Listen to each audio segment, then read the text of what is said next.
¿qué tal? Estamos desde adentro, una serie a la que hemos invitado a participar a 7 mujeres cuya obra es no solo destacada, sino muy reconocida en el mundo, pero que en esta ocasión nos van a compartir su palabra interior, porque desde la llegada de aquel enemigo que nos encerró, ponernos de frente a lo íntimo, a lo personal, es, pues sí, la mejor forma de reconstruirnos y prepararnos para salir cuando llegue el momento, sin sentir la inmovilidad del tiempo, ni el miedo, ni mucho menos la soledad.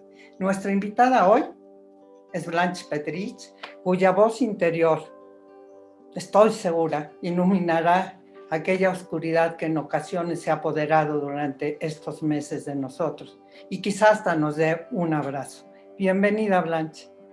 Hola, gracias María, gracias todos y qué más quisiera yo que dar un abrazo real. Eso Lo haremos pronto, sin duda. Bueno, les cuento que hace 41 años, una joven veinteañera fue arrastrada hacia el interior de una iglesia por una multitud de manifestantes que huía de una balacera entre estudiantes, obreros, religiosos, campesinos y muchos heridos. Blanche Petrich se inició ese día como reportera y El Salvador se estrenó como uno de los países más violentos del continente. Blanche, trabajabas en el 1+1 como asistente y sin embargo pediste vacaciones para ir con Carmen Lira en aquel viaje a El Salvador.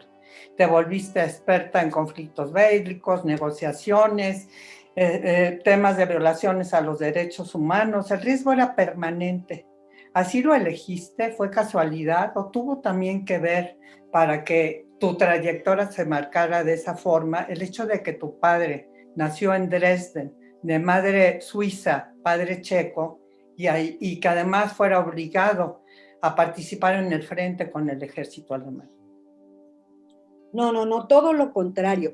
Era redactora, no asistente. Ah, qué bien. Entonces, como redactora yo estaba en contacto cotidiano con las noticias y la noticia internacional del momento era, primero había sido Nicaragua y luego El Salvador y Centroamérica se estaba convirtiendo en un eje muy importante.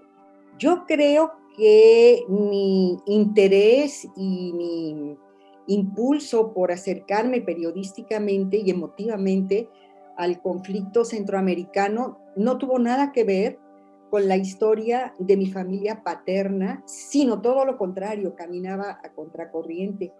Mi abuelo y mi padre después estuvieron como en permanente fuga de los conflictos armados. En Alemania no eran alemanes, no sentían ese impulso de probar la superioridad de la raza aria, ni mucho menos. Fueron a recalar en el periodo de entreguerras en Barcelona y de Barcelona huyen también de la guerra civil. Entonces, más bien, era todo lo contrario y yo siempre tuve una cierta conciencia, incluso un poco de culpa, poca, qué irresponsable soy, con mi papá, con mi padre, porque yo estoy muy consciente de que mi opción lo hacía sufrir mucho como papá, tenía mucho miedo por mí todo el tiempo y me imagino que no ha de haber sido fácil ver a su hijita ahí metiéndose. Siempre me decía, te gusta meterte entre las patas de los caballos. El impulso mío hacia Centroamérica, hacia El Salvador en ese momento, en ese día, que además está marcado por muchos historiadores como el día que empezó la guerra en El Salvador, fue el mismo que a ti te arrastró a esas coberturas. Estábamos viendo como generación unas revoluciones, las íbamos a poder tocar con nuestras propias manos. Y pues yo idealistamente lo veía como en un momento quizás similar al que al principio del siglo pasado habrían sentido los jóvenes frente a la cercanía de la Revolución Mexicana, ¿no? Y yo eso es lo que veía en El Salvador, y eso fue en su momento, aunque luego tomara otro curso. Entonces, no, nada que ver con la historia de mi padre, al contrario, el pobre fue muy a contracorriente. Muy bien, sí, yo también, incluso como tú, también veía en aquellos movimientos armados de jóvenes centroamericanos una esperanza, ¿no?, que nos atraía. Eh, Blanche, bueno, tú cubriste el primer fenómeno migratorio masivo en México, aquella llegada de los guatemaltecos que huían de una de las épocas más duras del exterminio. Cruzaste con ellos el río Suchate y bueno, pues estabas embarazada y no sé, yo quisiera que nos contaras desde adentro qué estabas sintiendo, qué pensabas. Fíjate que yo, el tema de los refugiados guatemaltecos se me cruzó en el trabajo periodístico en Chiapas y no, yo no creo, ese fue como una especie de bautizo. Yo creo que si en algún lugar tengo sembrado mi ombligo, el ombligo de mi nacimiento, de mi bautizo como reportera, es en esos campamentos de refugiados en Chiapas.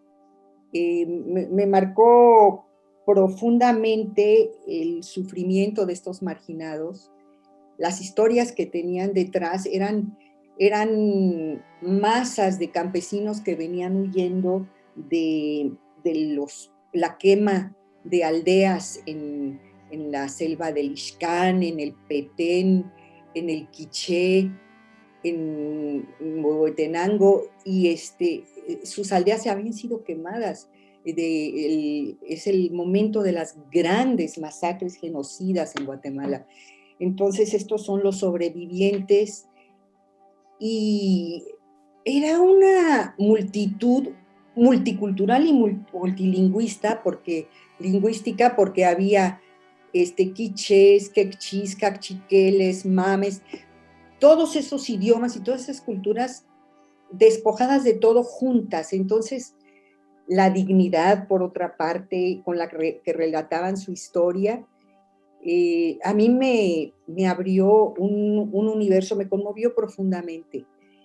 Entonces, cuando llegó el momento, muchos años después, por cierto, bueno, y otra cosa que pasó ahí, que también me marca mucho, es que estamos hablando de Chiapas, estamos hablando de la diócesis de San Cristóbal, estamos hablando de una de las obras diocesanas, pastorales más monumentales que yo conozco en México, que es la de Samuel Ruiz, Monseñor Samuel Ruiz, el Tatic Samuel, que en ese momento no era ni famoso, ni conocido, ni reconocido, pero el personal de su diócesis es el que hizo todo el esfuerzo por la apertura de puertas de México a esta masa de refugiados. Un fenómeno maravilloso, muy importante en la historia de México. Cuando llega el momento del retorno de estos refugiados, siempre hay un momento en donde la gente decide, antes de que sea el momento histórico marcado, ¿no?, por la política, y hay un movimiento de regreso al Ixcán. Y pues todo esto llevaba una serie de preparativos medio clandestinos, y yo estaba en la jugada cuando me entero, ya tenía todo mi viaje preparado, cuando me entero que estoy embarazada, pues ni modo de cancelar mi viaje, ¿no? Entonces sí, fue en esas circunstancias que, por cierto, Toño Turok me fue acompañando, el gran fotógrafo Toño Turok me fue acompañando todo el viaje y me cuidó mucho. No solo te, Entonces, bueno, eran las decisiones que uno toma en la juventud, ¿no? no solo te cuidó, sino Toño Turok, gracias a él podemos disfrutar de aquellas fotografías artísticas que tomó de los indígenas regresando, ¿no? Maravillosos. Bueno, Blanche, hablando de Chiapas, tú fuiste también la primera periodista que entrevistó a la comandante Ramona y al subcomandante Marcos, luego de una larga travesía por la selva, montada en mula, por cierto. Y otra vez volviendo al embarazo y volviendo a tu vida, tuviste muchos premios desde entonces, has seguido teniéndolos, un reconocimiento tras otro. Profesionalmente, siento que debes de estar muy satisfecha.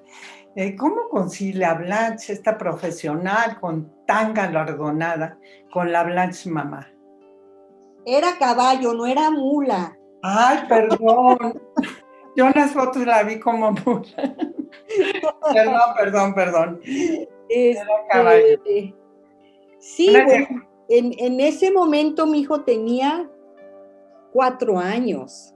okay. Yo me acuerdo que veía las fotografías del subcomandante y de los compas zapatistas y decía que eran ninjas, no era su manera de entender.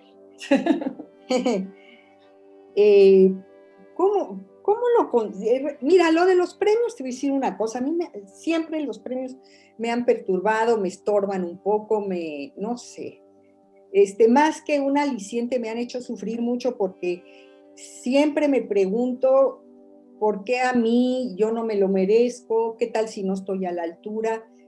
Y no es falsa modestia, realmente es una pregunta que a mí siempre me ha saltado y en esos momentos y como que hubiera yo preferido que pasaran desapercibidos. En cuanto al reconocimiento, sí, los periodistas tenemos un punto de vanidad innegable, pero y a mí me ha dado muchas satisfacciones, sobre todo el reconocimiento de la gente. Años después todavía me encuentro gente que recuerda haberse sentido tocado por alguna pieza que yo escribí, que recuerdan algún tema, alguna cosa, y eso es ese es el verdadero reconocimiento. En cuanto a la maternidad, pues como hacemos las cosas las mujeres de nuestra generación, no nos complicamos tanto. O sea, si el niño no va impecablemente limpio a la escuela, si no hace sus comidas puntualmente, uno se sienta a hacer las tareas a veces a las 9 de la noche con un niño de primaria, lo cual está muy mal, ya lo sé, pero a veces pasa así. O te pierdes la hora del baño en las noches, y eso sí siempre lo lamenté mucho, ¿no? De cuando yo llegaba a la casa muy cansada, ya el bebé estaba bañado, ya estaba dormido. Entonces, sí, uno hace maroma y media, pero las cosas salen bien al final porque uno busca los pequeños resquicios para compensar. Y la verdad es que yo he vivido mi maternidad con muchísima alegría, mi hijo y yo nos hemos divertido en esta vida muchísimo. Él ha sufrido mi profesión más que yo, por supuesto, pobre. A mí me reclamaba, ay, sí, eres una periodista. Se burlaba de mí, le daba mucho coraje. Pero, de ninguna manera acepto y qué pena que a veces se conciba así como que qué carga tan pesada ser madre y periodista, ¿no? Yo no lo viví así. Yo me divertí mucho No con sé. esas dos circunstancias. Sí. A veces cargaba con mi niño a Colombia, por ejemplo, lo dejaba encargado en casa de una amiga, que eras tú. La pasábamos muy bien. La pasábamos bien. Bueno, la siguiente pregunta ya me la respondiste en parte, pero te la voy a hacer para darte espacio a ver si algo te faltó, porque justamente te quiero preguntar que yo misma he sido testigo de infinidad de personas, de comunidades de madres en busca de desaparecidos o de campesinos, campesinas, en fin, de migrantes también, que te han dado muestras de agradecimiento y que durante décadas, no solo en México, sino en el mundo, recuerdo que te echaban papelitos debajo de las puertas del hotel donde nos hospedábamos, ¿no? Y buscaban hablar contigo. Entonces, para esas comunidades tú has sido una esperanza. Esas comunidades para ti, ¿qué han sido? Uy, qué pena me da, es al revés, es que el agradecimiento es mío hacia ellas. Para mí han sido mi gran escuela, mi escuela de periodismo, mi escuela de humanidad, mi escuela como mujer, de las comunidades, de los colectivos de víctimas, de su valor, de su valentía, de su integridad. Yo he aprendido todo lo que soy, todo lo que valgo, ¿no? Eso es. En la pregunta anterior omití un punto muy importante sobre las malabares que hace uno como madre y periodista. que es el rol de mi mamá, ¿no? Ahí sí fue clave, es más, yo debía haberle firmado las notas a mi mamá muchas veces, porque sin ella yo no me hubiera podido mover ni de mi casa ni del país, como lo pude hacer, confiada siempre de que mi hijo quedaba en las mejores manos y que el complemento de su crianza, en eso ella jugó un papel muy fundamental. Es sin duda la solidaridad que muestran mujeres hacia otras mujeres, en esta ocasión tu madre, pero igual en otras tu amiga, tu vecina, tu tía, en fin, ¿no? Hay en esto siempre una solidaridad que nos une. Y por otro lado, te quiero decir que no te dé pena con tu respuesta anterior. Creo que es maravilloso que sea al revés, que la esperanza para ti sean ellas, ¿no? Y que sean tu escuela, que hayan sido y sigan siendo tu escuela. Así es. Gracias por esa respuesta. Hablando de mujeres también, eh, ¿sentiste en concreto como mujer algún obstáculo para el desarrollo de tu profesión? Y si fue así, ¿cómo lo resolviste? Inconsciente como soy, no. Nunca me percaté del famoso techo de cristal, de las cadenas, de los obstáculos, pero sí, por supuesto que sí existieron, ¿no? Incluso los peligros que corre una mujer siempre son un poco, hay un filo que siendo un hombre reportero ni siquiera se te cruza por la cabeza que puedes pasar por ciertos riesgos y que en el caso de una mujer están siempre presentes. Y en cuanto a las posibilidades de desempeñarte, de contar con asignaturas importantes, pues yo muchas veces, siendo por ejemplo la experta en Centroamérica, me ocurría que en el periódico, ay, es muy peligroso este momento, vamos a mandar a fulanito, un compañero, ¿no? En vez de, porque, porque correspondía a un hombre jugar ese rol. Fuera del berrinche momentáneo, yo no lo vi nunca como una manifestación del patriarcado, ¿no? Y pues, sí lo es. Sí, sí, sí, lo es. Sí lo es, Mm. ¿no? Sin quejas, tampoco, porque no, en el periodismo las condiciones, las circunstancias no son distintas a las circunstancias que privan en cualquier otra profesión, en cualquier otra actividad laboral, donde las mujeres se enfrentan esas cosas, nada más que unas lo hacen de manera más consciente, lo enfrentan de una manera más consciente, y yo no lo enfrenté de manera consciente, yo me iba con todo, pero no me daba, muchas veces no me daban cuenta de que estaba siendo discriminada, porque pasaba por encima de eso, ¿no? Pero sí había discriminación, efectivamente. Así es, sí, va bien. Blanche, hemos hablado de los hijos, de las madres. Eh, si tú te miras por dentro, ¿en dónde, en qué sitio, a qué nivel pones el amor? Tú has estado enamorada. ¿En qué nivel dentro de todo esto, en una mirada hacia tu interior, lo colocas? Estoy tan enamorada. Siempre está presente, ¿no? Digamos, no, el trabajo, la aventura, más que aventura, las vivencias intensas que te ofrece este oficio, no anulan tu parte de mujer. Y bueno, yo tuve la suerte de encontrar en mi vida pues a un hombre maravilloso que por suerte, como no nos ata el convencionalismo de un matrimonio, pues a mí tampoco me ató esa cadena de la familia tradicional en mi vida profesional.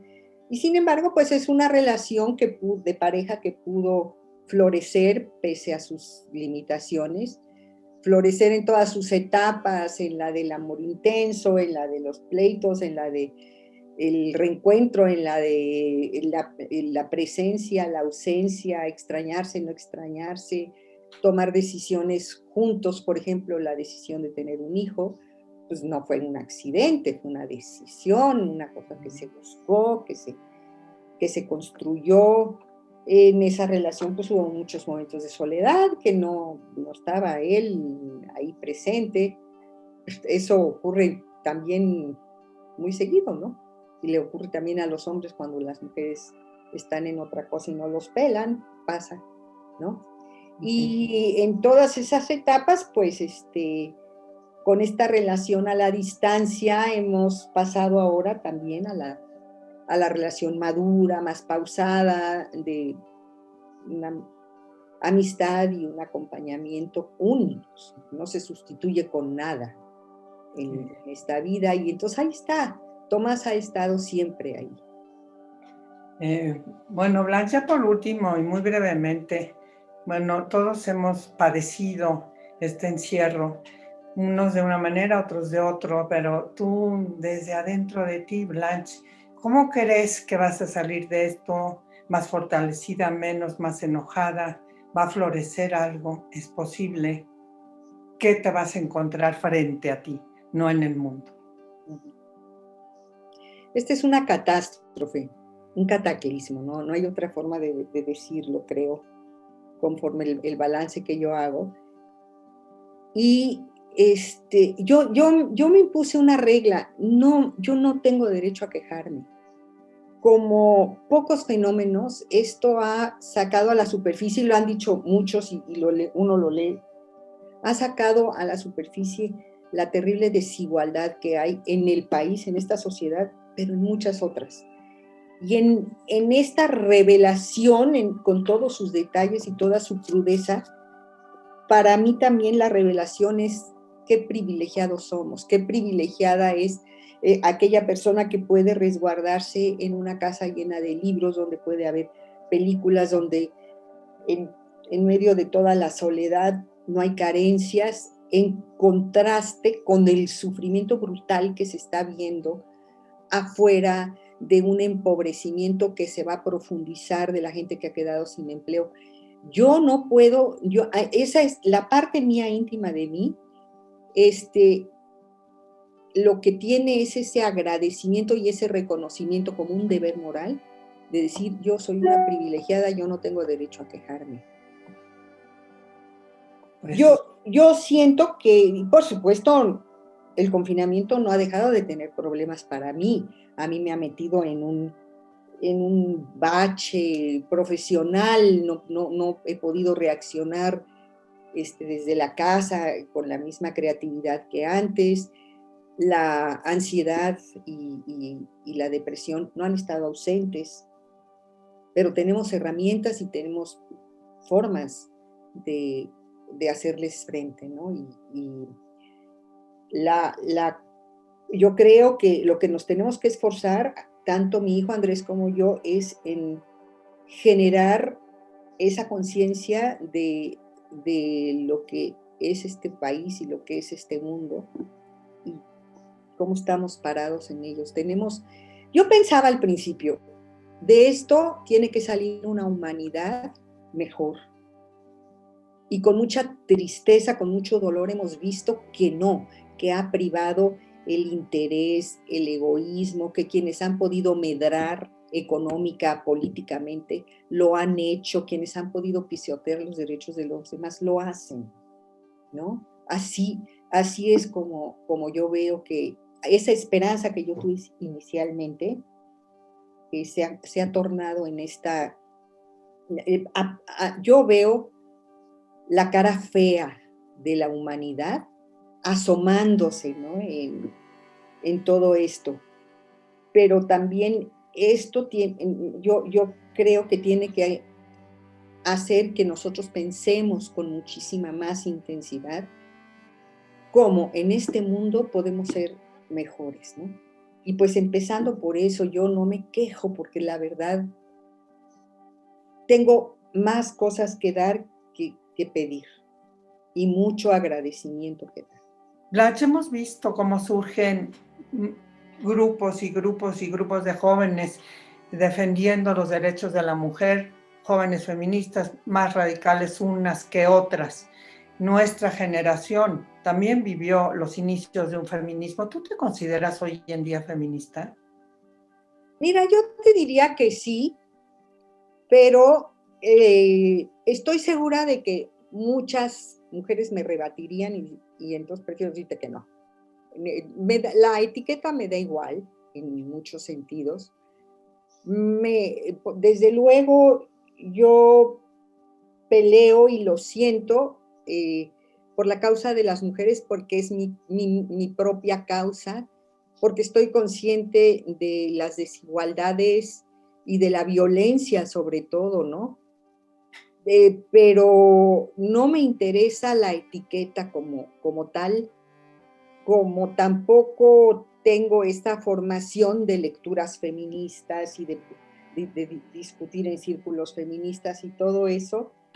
Lo he tratado de hacer y termina por parecerme un poco aburrido y un poco no lo más urgente, no aburrido, quizás me estoy equivocando, pero están pasando tantas cosas, o en aquellos tiempos de mucha actividad pasaban tantas cosas al mismo tiempo que yo prefería enfocarme a los problemas de la desigualdad, de la injusticia, de la violación de derechos humanos de hombres y mujeres, que de mujeres en particular, ¿no? Todo este tema de la especificidad de la temática de las mujeres y el feminismo, no es que no me parezcan importantes, pero no lo más urgente, ¿no? Y también ha sido con lo que mencionas de las nuevas generaciones y sus discursos furiosos, algunos con razón y otros ya muy poco razonados, ¿no? Cuando ya dejas de razonar, ya las cosas se van saliendo de cauce. Y he sufrido andanadas de descalificaciones. Entonces, yo por eso prefiero, como por definición personal, me hago a un lado, con todo respeto a las feministas. No, yo no tengo la formación que tienen las feministas, y mejor prefiero definirme como defensora de la causa de las mujeres, que es mi propia causa también, ¿no? No quiero dejar de decir que sí me preocupa a veces esta deriva furibunda, ¿no? En ninguna lucha la furia irracional ayuda.